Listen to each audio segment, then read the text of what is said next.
Hello, this is Smith Rod here. Um, Today's November 5th. Tomorrow's November 6th.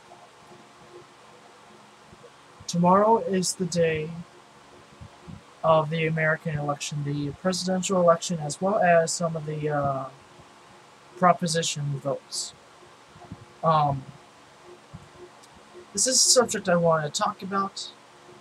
Those of you who have not seen, heard, or watched any of the presidential debates, I would suggest you to watch a few of them. Um, Obviously, you'll find them on YouTube, and find them, watch them. Um, I know it's a little bit too late. It's the day before. It's the eve of. But I'm telling you this because, well, you need to know. But I also want you all to know that because the presidential debates only allow Republicans and Democrats to debate with one another. That doesn't mean those are the only classes, parties, so to say, running for president. There are a few Green Party, Tea Party, Libertarians, and many other parties, and their candidates running for president. I would suggest that those of you who are interested in those parties, to search those candidates and search their political ideologies. And if you were to vote for those, all the more power to you. I know for sure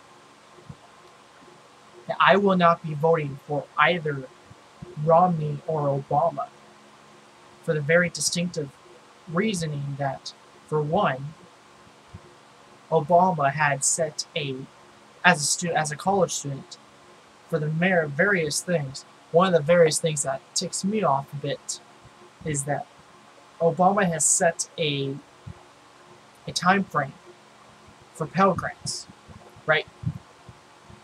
And you all know what a Pell Grant is, a free money for your classes. He has set a particular time frame. You could have your Pell Grant for as long as 7 years. Romney, on the other hand, his idea on this is a little bit more. Yeah, it is. He plans to cut Pell Grants in half, and then at the end of that, eventually, you won't have a Pell Grant, but you have to sign up for a voucher. Basically, you have to apply. You have to send an application. Write it all down, like you would do with a job application. Put all your information in there, tax and whatever, and lo and behold, you either get something in the mail saying, hey, you're available, or hey, you're denied.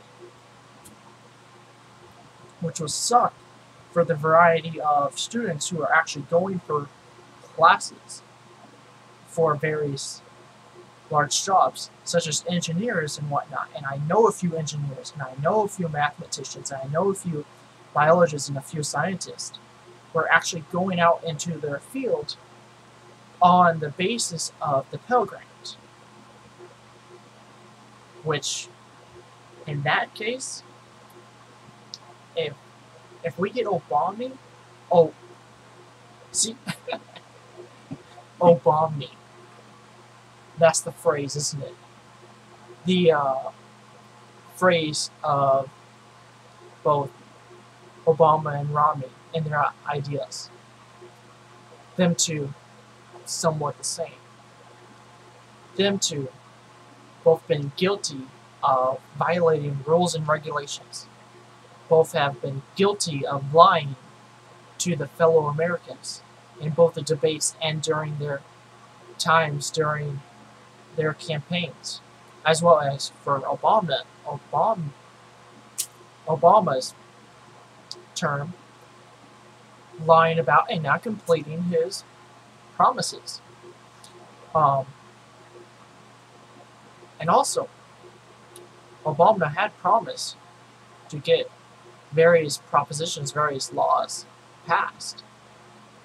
But he, as a person, was not able to persuade the other politicians, people in Congress, and whatnot to accept these laws and propositions that he had put out there, that he had promised to pass. He himself, in my own view, is not ready to take this position in politics.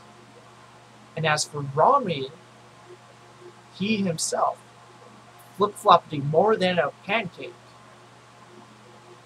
is not ready as well. So I bid you all farewell. I would suggest watching one movie, a particular movie on my list, before taking your vote, and that movie is V for Vendetta.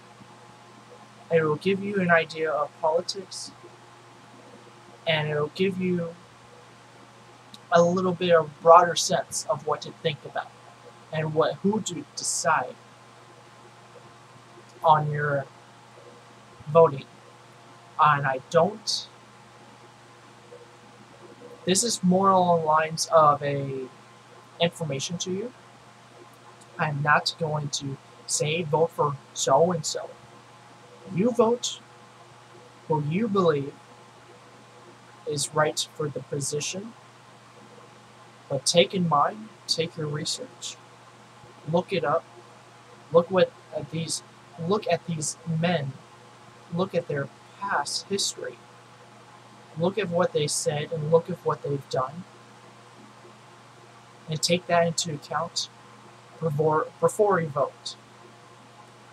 Well, this is Thorin, and I bid you all fare good well.